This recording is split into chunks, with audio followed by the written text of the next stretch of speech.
នៅឲ្យគេទុកចិត្តចាក់ចេញពិតគេរលឹកយ៉ាងទៀតនៅឲ្យគេស្រឡាញ់លុះចាក់ចេញគេអាឡ័យ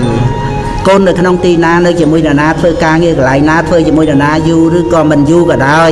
ការសំខាន់ជាដំបូងដែលកូនគួរធ្វើគឺសាងនៅភាពកក់ក្ដៅការទុកចិត្តជាគ្នាឯងនិងការសាងនៅភាពពេញចិត្តឲ្យដល់អ្នកដទៃកុំសាងនៅភាពក្ដៅក្រហាយជ្រួលច្បល់ចលាចលគឺកុំធ្វើឲ្យមានបញ្ហាដល់មនុស្សដែលកូនទៅសំណាក់ឬក៏ធ្វើការជាមួយនឹងឲ្យសោះបើកូនសាងនៅភាពកក់ក្ដៅជំនឿទុកចិត្តឲ្យដល់អ្នកដទៃកូននឹងរស់នៅមានកិត្តិយស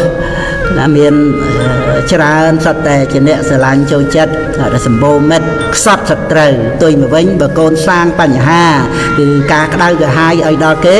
កូនមានតែគេរង្គៀសគេភ័យខ្លាចគេធុញទ្រាន់សាបសូន្យកិត្តិយសរស់នៅជាទុក្ខវិធី